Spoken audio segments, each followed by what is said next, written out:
മട്ടുപ്പാവ് കൃഷിയിൽ 100 മേനി വിളയിച്ച തിരുവനന്തപുരം സ്വദേശികളായ ദമ്പതികളാണ് ഇന്ന് നമുക്കൊപ്പം അതിഥികളെ ചേർന്നത്. വിജയവും ഭർത്താവ് ഭാസ്കരൻ നായരുമാണ്. സ്വാഗതം, നമസ്കാരം.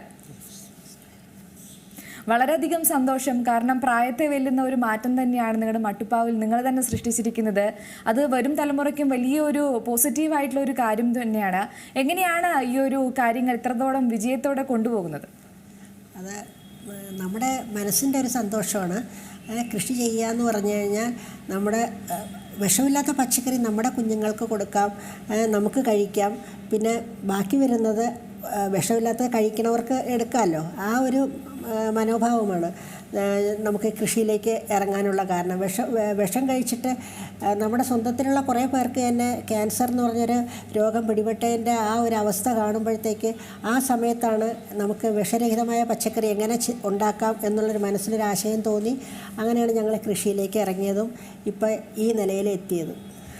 വിജയം അത് തന്നെയാണ് ഈ ഒരു കൃഷിയുടെ ഒരു പേര് പോലെ തന്നെ അതിന് കൃഷിയിലും അത് നല്ല 100 മേനി ഒരു സമ്മാനം പോലെ തന്നെ തിരിച്ചു തന്നിരിക്കുകയാണ് കൃഷി രീതിയിലും. ഈ ഒരു കൂട്ടുകെട്ട് നിങ്ങളുടെ ഒരു കൂട്ടുകെട്ട് തന്നെയായിരിക്കും ഇത്രത്തോളം സക്സസ്സിലേക്ക് ഇത് എത്തിയത്, അല്ലേ? തീർച്ചയായിട്ടും. എന്നുവെച്ചാൽ ഞങ്ങൾ രണ്ടുപേരും മാത്രമേ ഉള്ളൂ വീട്ടിൽ. അമ്മ ഉണ്ടായിരുന്നു, മരിച്ചുപോയി. പക്ഷേ എന്നെ ഏത് കാര്യത്തിനും എന്നെ സഹായിക്കണം എൻ്റെ ഹസ്ബൻഡ് തന്നെയാണ്. നമുക്ക് രണ്ടുപേരുടെ മനസ്സ് ഒന്നുപോലെ ആയതുകൊണ്ടായിരിക്കും നമ്മൾ രാവിലെ എണീക്കുക, അവരെ ഒന്ന് പോയി നോക്കുക. നമ്മൾ കൊച്ചു മക്കളെ എങ്ങനെയാണ് സ്നേഹിക്കണേ അതുപോലെ തന്നെ നമ്മൾ പച്ചക്കറികളെ ചെടികളെ സ്നേഹിച്ച് കഴിഞ്ഞാൽ നമുക്ക് അതുപോലെ തിരിച്ച് അവരതിൻ്റെ ഫലം തരിക തന്നെ ചെയ്യും. അത് രാവിലെ എണീറ്റ് വന്ന് ഒരു പൂവിടുന്നതും ആ പൂവിട്ട് കഴിഞ്ഞ് അതിലൊരു കാ വരണതും ഒക്കെ കാണുമ്പോൾ നമ്മുടെ മനസ്സിന് കിട്ടുന്ന സന്തോഷം അത് അനുഭവിച്ചറിഞ്ഞാലേ പറ്റുള്ളൂ. പറഞ്ഞറിഞ്ഞിരിക്കാൻ പറ്റാത്തൊരു അനുഭൂതിയാണത്. പൊതുവേ സ്ത്രീകൾ ഈ ഒരു പച്ചക്കറി കൃഷി അല്ലെങ്കിൽ വീട്ടിലൊക്കെ ഒരു ചെറിയ പൂന്തോട്ടം അതൊക്കെ ചെയ്യുന്നത് നമ്മൾ സ്വാഭാവികമായിട്ടും കണ്ടുവരുന്നതാണ്. എന്നാൽ പുരുഷന്മാർ അത്രയധികം ഇതിലേക്ക് അങ്ങനെ അവർക്ക് രാവിലെ എണീറ്റ് അത്തരത്തിലുള്ള ഒരു കാര്യങ്ങളിലേക്കൊക്കെ ചെയ്യുക എന്ന് പറയുന്നത് കുറച്ച് മടിയുള്ളൊരു കാര്യമായിരിക്കും. ഭാസ്കരൻ നായർ എങ്ങനെയാണ് ഈ ഒരു കൃഷി എന്നുള്ളത് തൻ്റെതായ ഒരു ഇഷ്ട മേഖലയാക്കി മാറ്റിയത്? ഞാൻ 33 വർഷം സംസ്ഥാന സെക്രട്ടേറിയറ്റിൽ അണ്ടർ സെക്രട്ടറി ആയിരുന്നു. അത് കഴിഞ്ഞ് റിട്ടയർമെൻറ്റിന് ശേഷം വീണ്ടും എനിക്ക് കിൻഫ്ര എന്ന ഒരു പൊതുമേഖലാ സ്ഥാപനത്തിൽ ചീഫ് കോർഡിനേറ്ററായിട്ട് നിയമനം കിട്ടി, കരാറടിസ്ഥാനത്തിൽ. അത് കഴിഞ്ഞ് 17 വർഷം ഞാൻ വർക്ക് ചെയ്തതിന് ശേഷമാണ് ഇനി സ്വയം മതിയാക്കി. അപ്പോഴത്തേക്കാണ് എൻ്റെ മകൾ പറഞ്ഞത്, അച്ഛൻ വളരെ ആക്റ്റീവായിരുന്നു, ഇനിയിപ്പം വീട്ടിലിരുന്നിട്ട് എന്ത് ചെയ്യും? അപ്പോൾ അതുകൊണ്ട് ഞങ്ങളുടെ വീട്ടിലാണെങ്കിൽ നിറച്ച് പൂച്ചെടികളായിരുന്നു. അപ്പം അതിൻ്റെ ഇടയിൽ കൂടെ ഓരോ പച്ചക്കറി കൂടെ വച്ചിരുന്നാൽ വളരെയധികം സമയം പോകും. ഇപ്പോഴും നല്ല ഒരു വിഷരഹിത പച്ചക്കറി എല്ലാവർക്കും നമുക്ക് ഉണ്ടാക്കിയെടുക്കാൻ സാധിക്കും. അങ്ങനെയാണ് ഇതിലേക്ക് തുടങ്ങിയത്. അതിന് ഞങ്ങൾ ഉള്ളൂർ ടെറസിൽ കൃഷി പഠിപ്പിക്കുന്ന ഒരു ഉള്ളൂർ രവീന്ദ്രൻ എന്നുള്ളൊരു സാറിൻ്റെ നമ്പർ കണ്ടുപിടിച്ച് അദ്ദേഹത്തിനായിട്ട് കോൺടാക്ട് ചെയ്ത് അദ്ദേഹത്തിൻ്റെ പറഞ്ഞു അവിടെ ഒരു ക്ലാസ് ജൈവ പച്ചക്കറി കൃഷിയുടെ മട്ടുപ്പാവിലേക്കുള്ള പച്ചക്കറി കൃഷി ചെയ്യുന്നതിനുള്ള ഒരു ആത്മ ട്രെയിനിങ് സ്കൂൾ നടത്തുന്നുണ്ട്. നിങ്ങൾക്ക് താല്പര്യമുണ്ടെങ്കിൽ അവിടെ വന്ന് പഠിക്കുക. അങ്ങനെ ഞങ്ങൾ അദ്ദേഹത്തിൻ്റെ വീട്ടിൽ പോയി 3 ക്ലാസ് അറ്റൻഡ് ചെയ്തു. ഞങ്ങൾ വിജയകരമായിട്ട് ഇത് പരിശീലിച്ചു. അതിനുശേഷമാണ് ഞങ്ങൾ ഈ കൃഷി തുടങ്ങിയത്. അത് ഞങ്ങൾ വളരെ ഈ പട്ടുപ്പാവ് കൃഷി എന്ന് പറയുമ്പോൾ പല ആൾക്കാർക്കും വളരെയധികം വിഷമമുണ്ട്. കാരണം വെച്ചാൽ ടെറസ് കേടാവും. അത് എങ്ങനെ ടെറസ് അപ്പോൾ അവിടെ ചെന്ന് കണ്ടപ്പോഴത്തേക്ക് അദ്ദേഹം അതിൻ്റെ കാര്യങ്ങളെല്ലാം പറയുകയും അതിൻ്റെ രീതികൾ എല്ലാം പറഞ്ഞു തരുകയും ചെയ്തു. പിന്നെ എൻ്റെ വൈഫിന് നട്ടലുൾപ്പെടെ 6 ഓപ്പറേഷൻ നടത്തി, കുനിയാനൊക്കത്തില്ല. അപ്പം ആ ഇതിന് സ്റ്റാൻഡ് ഡിസൈൻ ചെയ്തിട്ടുണ്ട്. ആ ഇത് ഞങ്ങൾ ഇവിടെ നടപ്പാക്കി. അപ്പോൾ ടെറസ് കേടാവില്ല. ടെറസിൽ അപ്പോൾ ഇത് പല ആൾക്കാരും ഞങ്ങളുടെ കൃഷിയുടെ വിജയിച്ച കാര്യങ്ങൾ കണ്ടിട്ട് ഞങ്ങളെ വീട്ടിൽ വന്നിട്ട് ഇപ്പോൾ അവരും ഇതുപോലെ സ്റ്റാൻഡൊക്കെ വയ്ക്കാൻ തുടങ്ങിയിട്ടുണ്ട്. മൾട്ടി പർപ്പസാണത്. അപ്പം അതിന് പുള്ളിക്കാർക്ക് കുനിഞ്ഞ് നിൽക്കാതെ തന്നെ കൃഷി ചെയ്യാൻ സാധിക്കുന്നുണ്ട്. അതെ, അത് നേരത്തെ നമ്മൾ ആ വിഷ്വലി കണ്ടതുപോലെ തന്നെ എല്ലാവരും നിങ്ങളെ കൃഷിനെ അല്ലെങ്കിൽ ആ ഒരു ചെടികളെ പരിപാലിക്കുന്നത് പോലെ തന്നെ അവർ തിരിച്ചും ആ ഒരു സമ്മാനം തിരിച്ചു തരികയാണ്. എല്ലാം നല്ലൊരു ആരോഗ്യത്തോടു കൂടി നിൽക്കുന്ന ഒരു ചെടികൾ തന്നെയാണ് നമുക്ക് കാണാൻ സാധിക്കുന്നത്.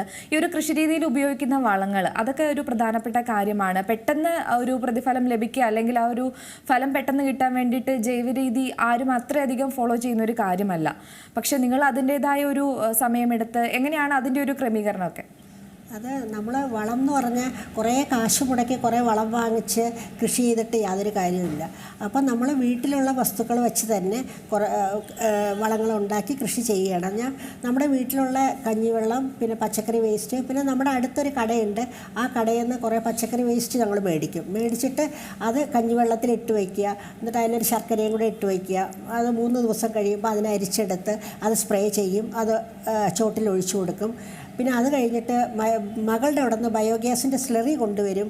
അതും കടലപ്പിണ്ണാക്കും കൂടെ കുതിർത്തിട്ട് വെളിയിൽ നിന്ന് വാങ്ങിക്കുക എന്ന് പറയുന്നത് കടലപ്പിണ്ണാക്ക്, പിന്നെ കോഴിവളമൊക്കെ ഒരു ചാക്കൊക്കെ 50 രൂപയ്ക്ക് കിട്ടും. അത് ഞങ്ങളൊരു 3-4 ചാക്ക് മേടിച്ച് വയ്ക്കും. ചാണകം അതേപോലെ 100 രൂപയ്ക്ക് കിട്ടും. ചാണകം, കോഴിവളം, കടലപ്പിണ്ണാക്ക്, വേപ്പിൻ പിണ്ണാക്ക്, ഇങ്ങനെ കുറച്ച് സാധനങ്ങളെ മേടിക്കുകയുള്ളൂ. അല്ലാതെ ബാക്കിയെല്ലാം നമ്മുടെ വീട്ടിലുള്ള വേസ്റ്റ് ഉപയോഗിച്ചും അടുക്കള വേസ്റ്റൊക്കെ ഉപയോഗിച്ച് തന്നെ ഞങ്ങൾ വളം ഉണ്ടാക്കി ഉപയോഗിക്കുന്നത്. ഈ ഒരു കൃഷിയിൽ ഏറ്റവും കൂടുതൽ പെട്ടെന്ന് നമുക്ക് ഇപ്പം ഈ തക്കാളി, മുളക് അതൊക്കെ പോലെ തന്നെ പെട്ടെന്ന് എന്താണ് നന്നായി തന്നെ ഫലപുഷ്ടിയോടെ വളരുന്ന ഇത്? ടെറസിലൊക്കെ ആകുമ്പോൾ കുറച്ചും കൂടെ പാടായിരിക്കും ഇത്തരത്തിലുള്ള കൃഷികളൊക്കെ വിളയിച്ചെടുക്കാൻ. ഇല്ല, അങ്ങനെ എനിക്ക് ബുദ്ധിമുട്ടായിട്ട് തോന്നില്ല. പച്ചക്കറി എന്ന് പറയുമ്പോൾ നല്ല വെയിൽ വേണം. വെയിലുണ്ടായിരുന്ന് നമ്മൾ അതിനെ പരിരക്ഷിക്കും പോലെ ഇരിക്കും. നമ്മൾ ഒരു വിത്ത് കൊണ്ട് നട്ടിട്ട് അത് മുളച്ച് വരും, അത് കുറേ കഴിഞ്ഞിട്ട് അതിൻ്റെ കാ പറിക്കാൻ പോകാം എന്ന് പറഞ്ഞാൽ അതിനൊന്നും കിട്ടില്ല. നമ്മളെന്നും 2 നേരം അവരെ നോക്കുക, അതിൽ കീടങ്ങൾ വരണുണ്ടോ എന്ന് നോക്കുക, അതിന് വേണ്ട ആഹാരങ്ങൾ കൊടുക്കുക, അതിനെ സ്നേഹത്തോടെ ഒന്ന് പരിപാലിക്കുക. ഇത്രയും ചെയ്താൽ മതി. അതിൻ്റെ ഫലം അതേപോലെ തന്നെ തിരിച്ചു തരും. ഈ ഒരു മട്ടുപ്പാവിലെ കൃഷി എന്നൊക്കെ പറയുന്നത് നമ്മൾ മഞ്ജു വാര്യരുടെ ഒരു ഹൗ ഓൾഡ് ആർ യു സിനിമയ്ക്ക് ശേഷമായിരുന്നു കേരളത്തിൽ കൂടുതൽ ആളുകളും ഇതിനൊരു പരീക്ഷണാടിസ്ഥാനത്തിൽ ചെയ്തു തുടങ്ങിയത്. ആ ഒരു സമയത്തായിരുന്നു കൂടുതൽ പേരും ഇത്തരത്തിൽ സ്ത്രീകൾ കൂട്ടമായിട്ടെല്ലാം ചെയ്യുന്നുണ്ട്, അല്ലാതെയും ചെയ്തൊക്കെ വന്നൊരു കാര്യമുണ്ടായിരുന്നു. ഇതിപ്പം മറ്റുള്ളൊരു പ്രതികരണം ഇത് കണ്ട് ആരെങ്കിലുമൊക്കെ ചെയ്യാൻ വേണ്ടിയുള്ളൊരു താല്പര്യമൊക്കെ അറിയിച്ചിട്ടുണ്ടോ? ആദ്യം നമ്മളിത് ചെയ്ത് ഇങ്ങനെ കിടന്നു ദിവസവും രാവിലെ വൈകുന്നേരം ഇങ്ങനെയൊക്കെ കിടന്ന് ചെയ്യുമ്പോൾ കുറേ ആൾക്കാർ അത് ഓപ്പോസിറ്റായിട്ടാണ് പറഞ്ഞത്. എന്ന് വെച്ചാൽ ഈ പ്രായത്തിലും വെറുതെ ഇരുന്നൂടെ, 100 രൂപ കൊടുത്താൽ പച്ചക്കറി കിട്ടില്ലേ എന്നൊക്കെ പറഞ്ഞ് കുറേ ആൾക്കാർ നെഗറ്റീവായിട്ട് പറഞ്ഞ ഇഷ്ടം പോലെ ആൾക്കാരുണ്ട്. നമ്മുടെ സ്വന്തത്തിലായാലും വെളിയിൽ നിന്നായാലും ഉള്ള ആൾക്കാർ ഇഷ്ടം പോലെ ഉണ്ടായിരുന്നു.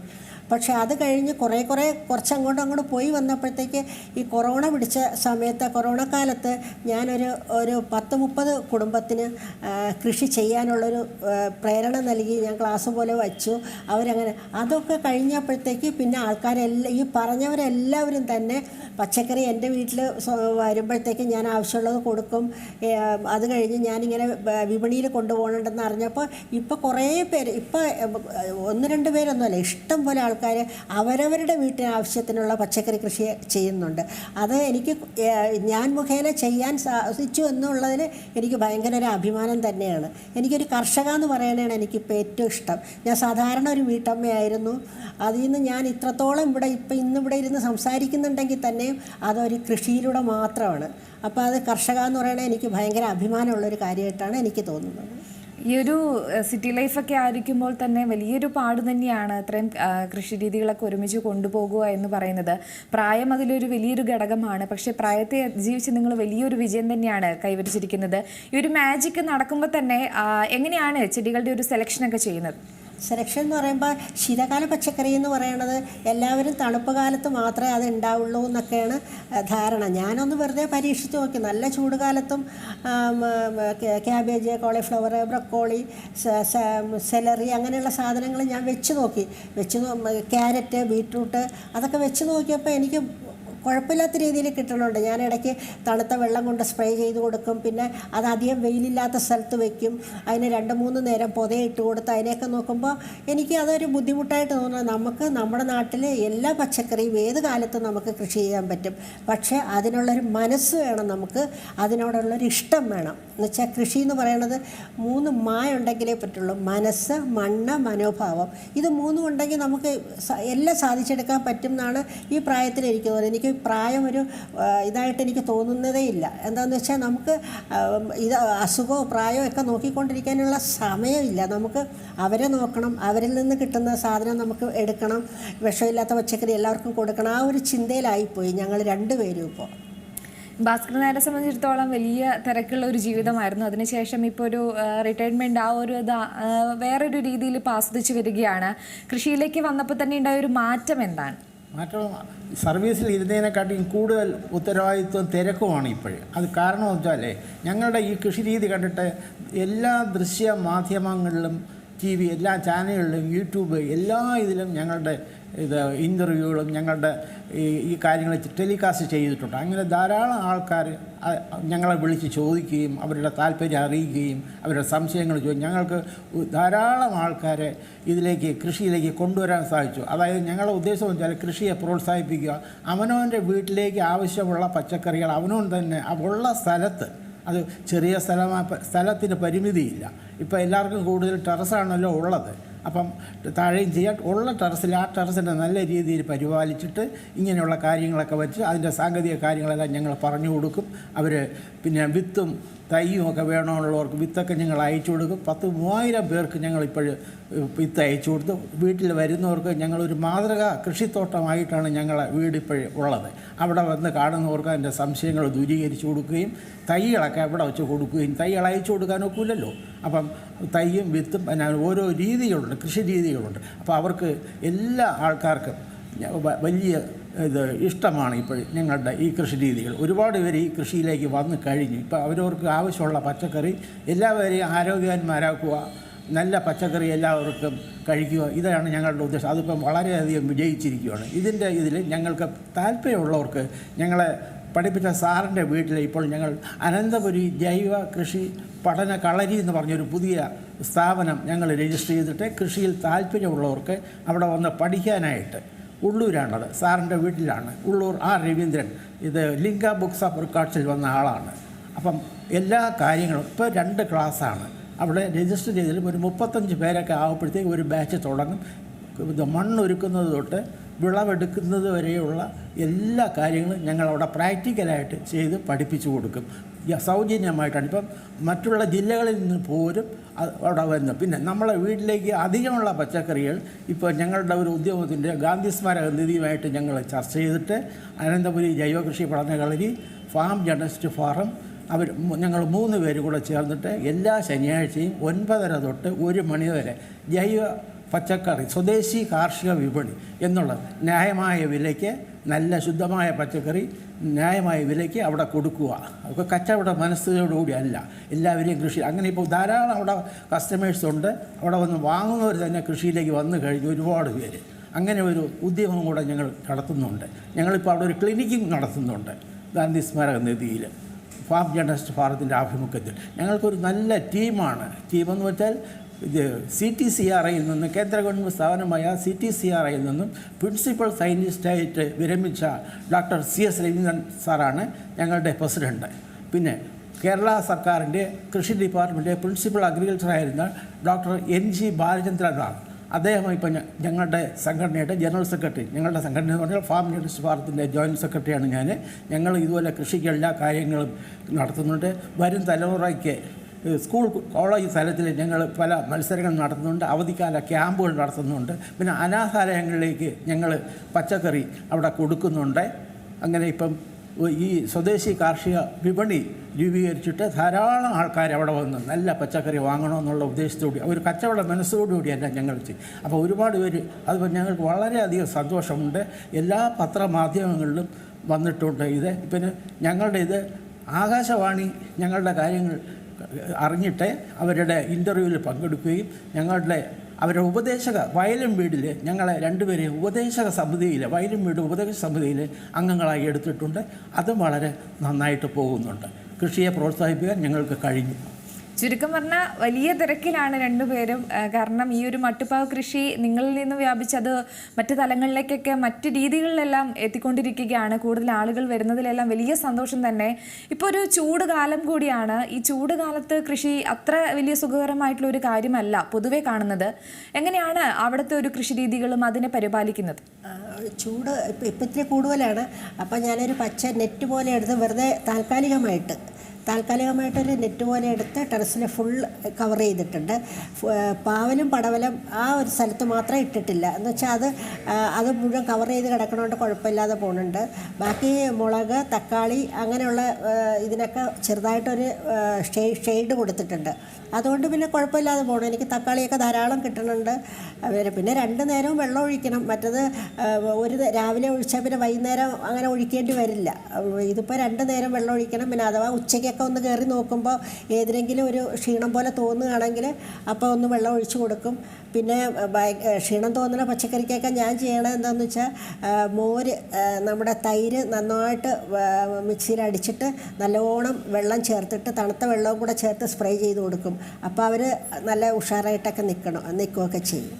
ഈ കീടനാശിനികളൊക്കെ വരാതെ അല്ലെങ്കിൽ ഈച്ച അത്തരത്തിലുള്ള അതൊക്കെ വരുമ്പം കുറച്ച് പൊടിക്കൈകളൊക്കെ ഉണ്ടാവില്ലേ? പെട്ടെന്ന് വീട്ടിലെ വീട്ടമ്മമാർക്കൊക്കെ ചെയ്യാൻ പറ്റുന്ന കാര്യങ്ങൾ എന്തൊക്കെയാണ്? ഒന്നും വേണ്ട, നമ്മൾ കുറച്ച് ബന്ദിപ്പൂക്കൾ നിറച്ചും ചുറ്റും വെച്ചാൽ മതി. അപ്പോൾ ഗുണം 2ആണ്. എന്ന് വെച്ചാൽ പോളിനേഷൻ നടക്കും, കീടങ്ങളെല്ലാം ആ പൂക്കളിലേക്ക് പോവുകയും ചെയ്യും. പിന്നെ നമ്മൾ എഗ് അമിനോ ഫിഷ് അമിനോ അങ്ങനെയൊക്കെ ഉണ്ടാക്കി വെച്ചിരുന്നാൽ അതൊക്കെ ഒന്ന് അടിച്ചു കൊടുത്താൽ മതി. അപ്പോൾ അങ്ങനെ കീടങ്ങളൊന്നും വരില്ല. പിന്നെ യെല്ലോ ട്രാപ്പ് കെട്ടിയിട്ടാൽ മതി. അപ്പോൾ അത് വാങ്ങിക്കാൻ പറ്റിയില്ലെങ്കിൽ ഏതെങ്കിലും തകരത്തിൻ്റെ മുകളിൽ മഞ്ഞ പെയിൻറ്റ് തേച്ചിട്ട് അതിലിത് പശ തേച്ചിട്ട് അത് കെട്ടി തൂക്കിയാലും മതി. അപ്പോൾ അതൊക്കെ ഇപ്പോൾ വിപണിയിലെല്ലാം വാങ്ങിക്കാൻ കിട്ടും. വലിയ വിലയൊന്നുമില്ല. 30 രൂപ കൊടുത്താൽ 2-3 ഷീറ്റ് കിട്ടും. അത് വാങ്ങിച്ചിടയ്ക്ക് അത് കെട്ടി തൂക്കുക. മസ്റ്റായിട്ടും പൂക്കൾ ചുറ്റും വയ്ക്കുക. ഇതൊക്കെ ചോളം വയ്ക്കാൻ പറ്റുമെങ്കിൽ അത് വയ്ക്കുക. അപ്പോൾ തേനീച്ച നിറച്ച് വരണുണ്ട്. അപ്പോൾ അതിന് പോളിനേഷൻ നടന്ന് കാഫലം വളരെ കൂടുതലായിട്ട് കാണുന്നുണ്ട്. അപ്പോൾ ഇതൊക്കെ ചെയ്താൽ മതി. പിന്നെ അല്ലാതെ കീടങ്ങളൊന്നും അങ്ങനെ വരികയൊന്നുമില്ല. പിന്നെ അഥവാ കുറച്ച് കീടങ്ങൾ വരികയാണെങ്കിൽ ബിവേറിയ, പിന്നെ സ്യൂഡോമോണസ്, ഇതൊക്കെ എല്ലാം കറക്റ്റായിട്ട് ചെയ്യുക. അത്രയേ ഉള്ളൂ ഇത് പച്ചക്കറി കൃഷിക്ക് പറയാം. അല്ലാതെ ഇന്നൊന്ന് ചെയ്തിട്ട് പിന്നെ മടിച്ചിരുന്ന് 3-4 ദിവസം കഴിഞ്ഞ് ചെയ്യാമെന്ന് പറഞ്ഞാൽ ചിലപ്പോൾ അതിൽ കീടങ്ങൾ വന്നു എന്നിരിക്കും. ഇതെല്ലാം സിസ്റ്റമാറ്റിക്കായിട്ട് ഒരു മടിയും കൂടാതെ അതിൻ്റെ രീതിക്ക് അങ്ങ് ചെയ്തുകൊണ്ട് പോയാൽ നമുക്ക് ഒരു ബുദ്ധിമുട്ടുമില്ല പച്ചക്കറി കൃഷിക്ക്. ഈ ഒരു വീടിൻ്റെ മുകളിലൊക്കെ ഇത്തരത്തിലധികം വെയിറ്റ് ഒക്കെ വരിക എന്ന് പറയുന്നത് കുറച്ചും കൂടി ഒരു ടെൻഷനുള്ള ഒരു കാര്യമായിരിക്കും എല്ലാവർക്കും. അപ്പം എങ്ങനെയാണ് അതിൻ്റെ മുകളിൽ വെയിറ്റ്ലെസ് ആയിട്ട് ഇത്തരത്തിലുള്ള കൃഷി രീതികൾ കൊണ്ടുവരിക? അതുപോലെ തന്നെ ഈ മഴക്കാലത്തും അല്ലെങ്കിൽ വേനൽക്കാലത്തും മാറി മാറി വരുമ്പോൾ അതിലെന്തെങ്കിലും മാറ്റങ്ങളൊക്കെ വരുത്തുന്നുണ്ടോ? ഇല്ല, വെയിറ്റ് കൂടുക വെച്ചാൽ നമ്മളെ ആ ബീം അടിച്ചിരിക്കുന്ന സ്ഥാനത്ത് സ്റ്റാൻഡിങ്ങനെ വയ്ക്കുകയാണ് ചെയ്യണത്. ഞാനല്ലാത്ത സ്ഥാനത്ത് വെയിറ്റ് ഇല്ലാത്ത കുറച്ച് ഈ വെയിറ്റ് എന്ന് പറഞ്ഞാൽ നമ്മൾ കുറേ അധികം മണ്ണ് വാരി അങ്ങ് നിറയ്ക്കുകയല്ല ചെയ്യണത്. കുറച്ച് കരിയില നല്ലപോലെ ഇട്ടിട്ട് അതിന് കുറച്ച് മണ്ണിടുക. പിന്നെ വെള്ളം ധാരാളം കോരി ഒഴിക്കേണ്ട. ഒരു ചെടിക്ക് ആവശ്യമുള്ള വെള്ളം ഒഴിക്കുക. ആ വെള്ളം ഒഴിച്ചു കഴിഞ്ഞാൽ അത് ടെറസിൻ്റെ മുകളിൽ ഒരു തുള്ളി വെള്ളം വീഴില്ല. അപ്പോൾ പിന്നെ നമ്മൾ അതിനെപ്പറ്റി ഒന്നും പേടിക്കേണ്ടതൊന്നുമില്ല. എല്ലാവർക്കും പിന്നെ പച്ചക്കറി കൃഷി തുടങ്ങുമ്പോൾ തന്നെ ടെറസിൻ്റെ മുകളിൽ നന്നായിട്ട് ഡോക്ടർ ഫിക്സിറ്റ് 2 കോട്ട് അടിക്കുക. 2 കോട്ട് ഡോക്ടർ ഫിക്സിറ്റ് അടിച്ചിട്ട് ഇപ്പോൾ എല്ലാവർക്കും സ്റ്റാൻഡ് വയ്ക്കാൻ പറ്റണമെന്നില്ല, വേണ്ട. പക്ഷേ എന്തായാലും ടെറസിൻ്റെ മുകളിൽ നിന്ന് കുറച്ച് പൊങ്ങിയിരിക്കുന്നത് വളരെ നല്ലതാണ്. 2 ചുടുകട്ട വെച്ചോ അല്ല 2-3, ഞാൻ ആദ്യമൊക്കെ ചുടുകട്ടയാണ് വെച്ചിരുന്നത്. അത് കഴിഞ്ഞ് ഓടാണ് വെച്ചിരുന്നത്. ഒട്ടും എനിക്ക് പറ്റുന്നില്ല കുനിയാനൊന്നും. അങ്ങനെയാണ് ഞാൻ സ്റ്റാൻഡിലേക്ക് പോയത്. അപ്പോൾ അതുകൊണ്ട് എത്രത്തോളം നമുക്ക് ചൂടടിക്കാതെ കുറച്ച് പൊങ്ങിയിരിക്കുമോ അപ്പോൾ അത്രത്തോളം നമുക്ക് ഈൽഡ് കൂടുതൽ കിട്ടുകയും ചെയ്യും. പിന്നെ ഒരു പച്ചക്കറി ചെയ്ത അതിൽ ആ വിളവെടുപ്പ് കഴിഞ്ഞ് കഴിഞ്ഞാൽ അതേ പച്ചക്കറി തന്നെ അതിൽ ചെയ്യാൻ പാടില്ല. അത് മാറ്റി ചെയ്യാൻ നോക്കുക. ഇപ്പോൾ ചീരയാണ് ഒന്നിൽ നട്ടു വച്ചിരിക്കണമെങ്കിൽ ആ ചീര എല്ലാം വിളവെടുത്ത് കഴിഞ്ഞതിന് ശേഷം അതിൽ വീണ്ടും ചീര നടാതെ അതിൽ പയറോ അല്ലെങ്കിൽ വെണ്ടയോ വഴുതനയോ അങ്ങനെ എന്തെങ്കിലും നടാം. അങ്ങനെ മാറ്റി മാറ്റി നടുമ്പോൾ നമുക്ക് ഇതൊന്നും ഒരു ബുദ്ധിമുട്ടായിട്ട് തോന്നത്തൊന്നുമില്ല. ഇപ്പം നിങ്ങളിപ്പോൾ ഇത് തുടങ്ങിയിട്ട് ഇപ്പോൾ എത്ര വർഷമായിട്ടുണ്ടാവും ചുരുക്കത്തിൽ? അപ്പോൾ അതിൻ്റെ ഒരു കാലയളവിൽ ഈ മൊത്തത്തിൽ വന്ന ഒരു മാറ്റം എന്താണ്? ഞാൻ തുടങ്ങിയിട്ട് 9 വർഷമായി. ഇപ്പോൾ മൊത്തത്തിൽ മാറ്റം എന്ന് പറഞ്ഞാൽ ഇപ്പോൾ എല്ലാവരും ഇങ്ങനെ കൃഷി ചെയ്യുന്നുണ്ട്. പിന്നെ പുതിയ പുതിയ വളങ്ങൾ, പുതിയ ഇതെല്ലാം നമുക്ക് കുറച്ചും കൂടെ എന്താ പറയുക, പണ്ട് ഞങ്ങൾ വെറുതെ ഇങ്ങനെ ഒരു കരിയില വാരിയിട്ട് മണ്ണ് നിറച്ച് അങ്ങനെ ചെയ്യും. ഇപ്പോൾ കുറച്ചും കൂടെ ഒരു പുതിയ രീതിയിൽ ചെയ്യാമെന്ന് പറഞ്ഞാൽ നടുവിലൊരു ടിന്ന് പോലെ വെച്ചിട്ട് അതിലും ചുറ്റും കരിയില ഇട്ട് ഇങ്ങനെ നിറച്ചിട്ട് അതിലും അത് മണ്ണ് നിറച്ച് ഇങ്ങനെ പുതിയ രീതിയാണ്. പക്ഷെ അതിന് വിളവ് കൂടുതൽ കിട്ടുന്നുണ്ട്. അപ്പോൾ ഇങ്ങനെ ഓരോ പ്രാവശ്യം ഓരോരുത്തർ ചെയ്യണതും ഓരോ സാറന്മാർ പറഞ്ഞു തരണതും പിന്നെ ഓരോ സ്ഥലത്ത് പോകുമ്പോഴും നമുക്ക് അറിയാൻ പറ്റാത്തത് കുറേ ആൾക്കാർ നമ്മളുമായിട്ട് മിങ്കിൾ ചെയ്യുമ്പോഴത്തേക്ക് അവർ പറഞ്ഞു തരും, നമുക്ക് അറിഞ്ഞുകൂടാത്തത് നമുക്ക് അവർക്കും പറയാം. പക്ഷെ അവർ ചെയ്യണത് അവർക്ക് അത് എന്താണെന്ന് പോലും അറിയില്ലായിരിക്കും. പക്ഷെ അത് നമ്മളൊന്നും കൂടെ ട്രൈ ചെയ്ത് നോക്കുമ്പോൾ നമുക്കത് വലിയ കാര്യമായിട്ട് തോന്നും. അപ്പോൾ അങ്ങനെ ഇപ്പോൾ വളരെയധികം ആൾക്കാരുമായിട്ട് പരിചയപ്പെടുന്നതുകൊണ്ട് എനിക്ക് കൃഷിയിൽ വേറെ കുറേ കാര്യങ്ങൾ എനിക്ക് മനസ്സിലാക്കാൻ പറ്റിയിട്ടുണ്ട്. ഇപ്പോൾ എൻ്റെ മാത്രമല്ല അവരെങ്ങനെ ചെയ്യണു എന്നാൽ അത് ഞാനൊന്ന് ട്രൈ ചെയ്ത് നോക്കുമ്പോൾ എനിക്കത് കുറച്ചും കൂടെ നന്നായിട്ട് തോന്നും. അങ്ങനെ ആൾക്കാരുമായിട്ട് മിങ്കിൾ ചെയ്തതിന് ശേഷം പഴയതിൽ നിന്നും വളരെയധികം കൃഷിക്ക് മാറ്റങ്ങൾ വന്നിട്ടുണ്ട്. പിന്നെ ഇത് പോളി ഹൗസൊക്കെ വെച്ച് ചെയ്യണവരുണ്ട്. ഇപ്പം ഞാൻ അങ്ങനെയൊന്നുമില്ല, ഞാൻ സാധാരണ രീതിയിൽ കൃഷി ചെയ്യണ ഒരാളാണ്. ഭാസ്കരൻ നായർ നേരത്തെ പറഞ്ഞതുപോലെ തന്നെ ബഡ്ജറ്റ് ഫ്രണ്ട്ലി ആയിട്ടുള്ള ഒരു രീതിയിൽ തന്നെയാണ് നിങ്ങൾ കൃഷി രീതി ചെയ്തു പോകുന്നത്. നിങ്ങൾ ക്ലാസ് എടുക്കുകയും അതിലൂടെ നിങ്ങൾ തന്നെ പഠിക്കുന്ന ഒരു കാര്യങ്ങളും കൂടിയായിരുന്നു പറഞ്ഞിരുന്നത്. ഈ ക്ലാസ്സുകളൊക്കെ അറേഞ്ച് ചെയ്യുമ്പോൾ എങ്ങനെയാണ്, എല്ലാ ആളുകൾക്കും കൊടുക്കുന്നുണ്ടോ അല്ലെങ്കിൽ എന്തെങ്കിലും ഒരു ക്രൈറ്റീരിയ അതിൻ്റെ അല്ലെങ്കിൽ മാനദണ്ഡങ്ങൾ വെച്ച് തന്നെയാണോ ഈ കാര്യങ്ങൾ ചെയ്യുന്നത്? ഏജ് അല്ലെങ്കിൽ ഈ സ്ത്രീ പുരുഷ അങ്ങനെ എന്തെങ്കിലും മുൻഗണനയിലുണ്ടോ? ഒന്നുമില്ല. നമ്മൾ ഈ പരിചയപ്പെടുന്നവർ തന്നെ വിളിക്കും, മാഡം ഇതെങ്ങനെയാണ്, ഇത് പഠിക്കാൻ എന്ത് ചെയ്യണം എന്ന് ചോദിക്കുമ്പോൾ നമ്മൾ പറയും നിങ്ങൾക്ക് പഠിക്കാൻ താല്പര്യമുണ്ടെങ്കിൽ ഇങ്ങനെ വരിക എന്ന് പറഞ്ഞ് അങ്ങനെ പേര് രജിസ്റ്റർ ചെയ്യും. എല്ലാവരും എൻ്റെ ഫോണിലേക്ക് പേര് പറഞ്ഞു തരും, അയക്കും. ഒരു 10-30 പേരെ ഇപ്പോൾ തന്നെ ഈ അടുത്ത 28ഉം 29ഉം നമ്മൾ ക്ലാസ് നടത്തുകയാണ്.